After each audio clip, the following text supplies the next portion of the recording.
Hello students, আশা করি তোমরা ভালোই আছো। লাস্ট ক্লাসে আমরা Newton's first law of motion পর্যন্ত শেষ করেছিলাম, সেখান থেকে বিভিন্ন এক্সাম্পল আমরা করেছিলাম এবং তোমাদেরকে হোমওয়ার্কের জন্য কিছু এক্সাম্পল সলভ করতেও দেওয়া হয়েছিল। তো আজকে আমরা momentum, Newton's second law of motion এবং বিভিন্ন নিউমেরিক্যাল এক্সাম্পল সেখানে সলভ করতে চেষ্টা করব এবং তোমাদেরকে কিছু homework Newton's first law of motion থেকে আমি দেব। তো আজকে আমরা যেটা নিয়ে শুরু করছি সেটা হচ্ছে মোমেন্টাম। মোমেন্টাম বলতে কি বোঝায়? আমরা মানে কি কি জিনিস জেনেছি যে বস্তু রেস্ট পজিশন থাকতে পারে, বস্তু মোশনে থাকতে পারে। তাহলে মোমেন্টাম কথাটার মধ্যে দুটো জিনিস খুব ইম্পর্টেন্স পায়, একটা হচ্ছে মাস অ্যান্ড আরেকটা হচ্ছে ভেলোসিটি। একটি বস্তু যদি তার স্থির অবস্থান থেকে যাত্রা শুরু করে এবং তার ইনিশিয়াল ভেলোসিটি মানে প্রাথমিক তার মানে গতিবেগ যদি তার ইউ হয়, তাহলে ফাইনাল ভেলোসিটি যদি আমরা ভি ধরি, তাহলে মোমেন্টাম এটাকে আমরা এক্সপ্লেন কিভাবে করব? Momentum is the product of mass and velocity. অর্থাৎ মাস যদি এম হয় এবং ভেলোসিটি যদি ভি হয়, তাহলে মোমেন্টাম মানে ক্যাপিটাল এমকে আমরা স্মল এম ইন্টু ভি হিসেবে লিখতে পারি। Every moving body possesses momentum. প্রত্যেকটা চলমান বস্তুতেই তার ভরবেগ থাকে।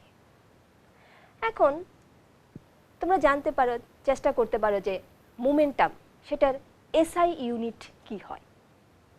আমরা সবাই জানি মাস বা ভর, তার এসআই ইউনিট হচ্ছে কেজি বা কিলোগ্রাম। আর ভেলোসিটির এসআই ইউনিট হচ্ছে মিটার পার সেকেন্ড। তাহলে মোমেন্টাম কি জানি আমরা? Mass into velocity. তাহলে এসআই ইউনিট অফ মোমেন্টাম আমরা কি লিখতে পারি?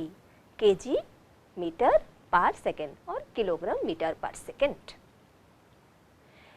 তোমাদের এরকম ছোট ছোট নিউমেরিক্যাল প্রবলেম আসতে পারে, মাস দেওয়া থাকতে পারে, মোমেন্টাম দেওয়া থাকতে পারে, ভেলোসিটি বের করতে বলতে হতে পারে। তো এরকম ছোট ছোট নিউমেরিক্যাল এক্সাম্পল এরকম সূত্র মানে ফর্মুলা থেকে প্র্যাকটিস করবে। মোমেন্টাম মাস ইন্টু ভেলোসিটি, এটা স্কেলার হবে না ভেক্টর কোয়ান্টিটি হবে? এটা অবশ্যই ভেক্টর কোয়ান্টিটি হবে। তাহলে আমরা কি জানলাম? Momentum is the product of mass and velocity, এবং সেটাকে কিভাবে আমরা প্রকাশ করতে পারি সেটাও জানলাম। এবং আমরা এটাও জানলাম যে every moving body possesses momentum. এবার আমরা যাচ্ছি Newton's second law of motion. নিউটনের দ্বিতীয় গতিসূত্র খুব ইম্পর্ট্যান্ট। এখানে কিন্তু সব কিছু জায়গা পাবে, ফোর্স, মাস, এক্সিলারেশন, সব কিছু সম্পর্কে আমরা জানতে পারব। তাহলে নিউটনস সেকেন্ড ল অফ মোশনে আমি একটি এখানে ছবি দেখাচ্ছি। এখানে এই ছবিটাতে দেখা যাচ্ছে কি ফোর্সকে আমরা এফ দিয়ে ডিনোট করেছি, mass of the body M and acceleration A. এখন নিউটন সেকেন্ড ল অফ মোশনের সঙ্গে তার সম্পর্কটা আমরা বের করব। নিউটন সেকেন্ড ল অফ মোশনে কি বলা হয়েছে? The rate of change of momentum of a body is directly proportional to the applied force and it takes place in the direction in which the force acts. তাহলে আমি ধরে নিলাম আমার কাছে যে কোনো একটা অবজেক্ট, সেই অবজেক্টের ইনিশিয়াল ভেলোসিটি হচ্ছে ইউ এবং সেই অবজেক্টের মাস হচ্ছে এম। তাহলে এম ভরের একটি বস্তুর প্রাথমিক গতিবেগ বা ইনিশিয়াল ভেলোসিটি ইউ, টি সময় পরে ধরলাম তার ফাইনাল ভেলোসিটি হচ্ছে ভি। তাহলে আমরা এখানে গতিবেগের যে পরিবর্তন সেটাকে কি বলতে পারি? চেঞ্জ অফ ভেলোসিটি কত হতে পারে? V minus you. আর যদি বলি rate of change of velocity, তাহলে কি হতে পারে? V minus U by T. Newton second law of মোশনে বলা আছে the rate of change of momentum, then momentum মানে আমরা কি জানি? Mass into velocity. তাহলে আমি কি লিখতে পারি? যে অ্যাপ্লাইড ফোর্স যেটা হয় সেটাকে আমরা এফ দিয়ে যদি এক্সপ্লেন করি, তাহলে আমরা কি লিখতে পারি? F proportional to M into V minus U by T. অর্থাৎ rate of change of momentum of a body is directly proportional to the applied force. তাহলে F proportional M into V minus U by T, সেটাকে আমরা কিভাবে লিখতে পারি, F equals to K into M A. এই K হচ্ছে একটা constant. এখন আমি সেই F equals to K into M A এটার মধ্যে যদি এই ইকুয়েশানে F এর ভ্যালু 1 নিউটন, মাস 1 কেজি এবং এক্সিলারেশন মানে v মাইনাস ইউ বাই টি, আমরা জানি যে রেট অফ চেঞ্জ অফ ভেলোসিটিকে আমরা এক্সিলারেশনও বলতে পারি। তাহলে আমরা কি দেখতে পাচ্ছি, F equals to K into M into A, অর্থাৎ F equals to K M A. The unit of m, a and f are so chosen that the value of proportionality constant k equals to 1. Suppose m equals to 1, a equals to 1 and f equals to 1. So what will happen, আমরা কি পাবো, এখানে যদি m এর value 1, এর value 1 এবং f এর value 1 put করি, তাহলে দেখা যায় কি f equals to m মানে k m এর জায়গাতে আমরা k equals to 1 যদি পুট করি পাই f equals to m a. That means force equals to mass into acceleration. এভাবে আমরা Newton's second law of motion থেকে F equals to ma এই ফর্মুলাটাতে আসতে পারি, মানে force equals to mass into acceleration. F equals to ma এই ফর্মুলার সাহায্যে আমরা বিভিন্ন নিউমেরিক্যাল এক্সাম্পল সলভ করব এবং প্রত্যেক ক্ষেত্রে এখন এটা আমাদের খুব গুরুত্বপূর্ণ একটা ভূমিকা নেবে। ফোর্সের ইউনিট এখন আমাকে জানতে হবে প্রথম। তাহলে ফোর্সের এসআই ইউনিট কি, এম এর জন্য আমরা কি পাই, কেজি অর কিলোগ্রাম, আর এক্সিলারেশনের জন্য আমরা কি পাই, মিটার পার সেকেন্ড স্কোয়ার। তাহলে ফোর্সের এসআই ইউনিট হবে kilogram metre per second square, সেটাকে আমরা নিউটনও বলতে পারি। এভাবে করে আমরা Newton's second law of motion এবং তার থেকে কিভাবে Newton second law of motion থেকে force equals to mass into acceleration পাওয়া যায় সেটা বের করতে পারলাম এবং এসআই ইউনিট অফ ফোর্স কি হয় সেটা আমরা জানতে পারলাম। এবার force equals to mass into acceleration এটাকে অ্যাপ্লাই করে আমরা কিছু নিউমেরিক্যাল প্রবলেম সলভ করব, যেগুলি তোমাদের জন্য খুব ইম্পর্ট্যান্ট এবং আমি কিছু তোমাদের হোমওয়ার্কও দেব, সেগুলি তোমরা বাড়িতে করার চেষ্টা করবে। তারপর আমরা Newton's third law of motion সেটা বুঝতে চেষ্টা করব। প্রথমে দেখো এখানে দেওয়া আছে a bus of mass 5000 kg starts from rest and rolls down a hill. If it travels a distance of 200 meter in 10 seconds, calculate acceleration of the bus and the force acting on the bus. তো প্রথমেই যখন numerical problems দেখবে সেখানে কি কি দেওয়া আছে সেটা প্রথম দেখতে হবে এবং তোমাকে কি বের করতে হবে সেটা জানতে হবে। কোশ্চেনটাতে দেখো একটা লাইন যদি পড়ো, প্রথমে কি আছে, a bus of mass 5000 KG, মানে তুমি কি পেয়ে গেলে, এম মাস পেয়ে গেছো 5000 KG.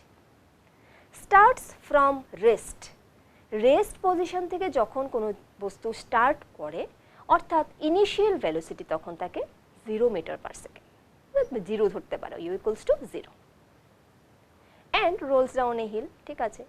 If it travels a distance of 200 metre, তাহলে তুমি ডিস্টেন্স কত পেয়েছো, এস পেয়ে গেছো 200 মিটার ইন 10 সেকেন্ড, টি হচ্ছে 10 সেকেন্ড। ক্যালকুলেট এক্সিলারেশন, তাহলে এক্সিলারেশন এই কথাটার আমরা জানি কি rate of change of velocity হচ্ছে এক্সিলারেশন। তাহলে এর জন্য আমরা প্রথম চ্যাপ্টারে যে মোশনের চ্যাপ্টারে যেগুলি পড়েছিলাম সেখান থেকে একটা ফর্মুলা আমরা পড়েছিলাম, s equals to u t plus half a t square.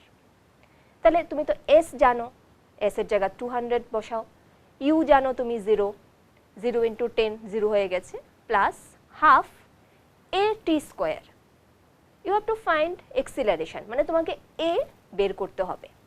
তাহলে এর জায়গায় রইল টি স্কোয়ার, টি মানে হচ্ছে 10, তাহলে টি স্কোয়ার কত হবে 100। সেখান থেকে আমরা ক্যালকুলেশন করে কি পাই, A equals to 4 metre per second square. এভাবে করে আমরা এক্সিলারেশন ক্যালকুলেট করলাম। এখন বলা হয়েছে and the force acting on the bus, তাহলে ফোর্স মানে কি, ফোর্স হচ্ছে মাস ইন্টু এক্সিলারেশন। তাহলে তোমাকে মাস জানতে হবে এবং এক্সিলারেশন জানতে হবে। তো তুমি মাস জানো 5000 কেজি, রাখলাম। আর এক্সিলারেশন এখন calculation, after the calculation acceleration is 4 metre per second square, তাহলে ইন্টু 4 কত হচ্ছে 20,000 নিউটন। আমি এই নিউমেরিক্যালটা সলভ করে দিলাম। এটা সলভ করার একটাই উদ্দেশ্য, সেটা হচ্ছে force equals to mass into acceleration, এই ফর্মুলা বেস করে যা কিছু নিউমেরিক্যাল আসে সেটা যেন তোমরা করতে পারো। নেক্সট আমরা আরেকটা নিউমেরিক্যাল দেখছি। Which would require a greater force? Accelerating a 2 kg mass at 5 meter per second square acceleration or a 4 kg mass with 2 meter per second square acceleration. তোমাকে কি বের করতে হবে? Which would require a greater force? Car force বেশি লাগবে? তাহলে force আমরা formula তো জানি, F equals to mass into acceleration, তাহলে ফোর্সের ক্ষেত্রে আমরা এই ফর্মুলা ইউজ করব। এখন দু ক্ষেত্রে তোমাকে বের করতে হবে, তাহলে আমরা ধরে নিলাম F1 এবং F2। তাহলে F1 আমরা কি ইউজ করব? মাস ইন্টু এক্সিলারেশনের জায়গাতে প্রথম 2 ইন্টু 5 সেটা বের হচ্ছে 10 নিউটন, আর দ্বিতীয় ক্ষেত্রে F2 তে বের হচ্ছে 2 ইন্টু 4 দ্যাট মিনস 8 নিউটন। তাহলে তুমি দেখেই বুঝতে পারবে যে কোন ক্ষেত্রে আমার ফোর্স বেশি কাজ করছে। এইভাবে করে নিউমেরিক্যাল এক্সাম্পলগুলি আমরা সলভ করব। নিউটন সেকেন্ড ল অফ মোশনের থেকে দুটো নিউমেরিক্যাল এবং যেটা আমরা পড়লাম এটা তো তোমরা সলভ করবেই, সঙ্গে তোমাদেরকে কিছু কোশ্চেন্স আমি হোমওয়ার্কের জন্য দেখছি, তোমরা এগুলি বাড়িতে দেখে নেবে এবং এগুলি Newton's first law of motion থেকে আমরা এগুলি কালেক্ট করেছি, এগুলি তোমরা একটু দেখবে ভালো করে। First question, why can the dust of a carpet be removed by shaking it or by beating it with a stick? Second question, why do passengers in a bus tend to fall backward when it starts suddenly? এটা ঠিক অপোজিটটা আমি করিয়ে দিয়েছি, যেগুলি আমি করিয়েছি এর সঙ্গে মিল রেখে এই এক্সাম্পলগুলি দেওয়া আছে, তোমরা এগুলি করার চেষ্টা করবে। Third question, important, why does a bullet fired against a glass window pane make a hole in it and the glass pane doesn't crack, while a stone striking the same glass pane will smash it? এই এক্সাম্পলগুলি তোমরা যতটুকু সম্ভব solve করার চেষ্টা করবে। এখন আমরা পরের একটা কোশ্চেনে যাচ্ছি। An iron sphere of 1 kg is moving a velocity of 20 meter per second on a cement floor. It comes to rest after traveling a distance of 50 meter. Find acceleration and force of friction between the sphere and the floor. খুব important question, একটু আগে যেটা করালাম এটার সঙ্গে অনেকটা মিল আছে।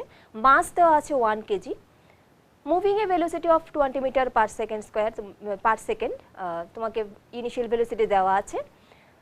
It comes to rest after travelling a distance of 50 metre, মানে 50 মিটার যাওয়ার পরে সে রেস্ট পজিশনে আসলো, তাহলে তার final velocity v equals to 0 আর তার ডিস্টেন্স কত s ইকুয়ালস টু 50 মিটার।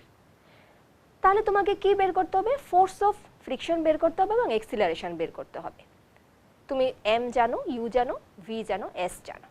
তাহলে আমরা অনেক 4টা সূত্র পড়েছিলাম মোশনের ক্ষেত্রে, সেখান থেকে সূত্রের সাহায্যে আমরা ফর্মুলার সাহায্যে এর ভ্যালু বের করছি, a equals to v square minus u square by 2s।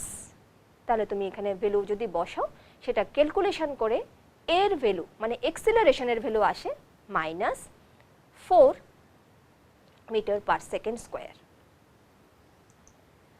R force of friction তো আমরা জানি সেটা কি হয়, মাস ইন্টু এক্সিলারেশন। তুমি এক্সিলারেশন যত পাবে সেটার সঙ্গে মাস যদি আমরা মাল্টিপ্লাই করি তাহলে আমরা ফোর্স অফ ফ্রিকশন পেয়ে যাই, যেটার ভ্যালু হচ্ছে -4 নিউটন। তো এভাবে করে তোমরা নিউমেরিক্যাল এক্সাম্পলগুলি সব করার চেষ্টা করবে এবং যা করানো হয়েছে সেটা একটু দেখার চেষ্টা করবে। আজ এ পর্যন্তই, থ্যাংক ইউ।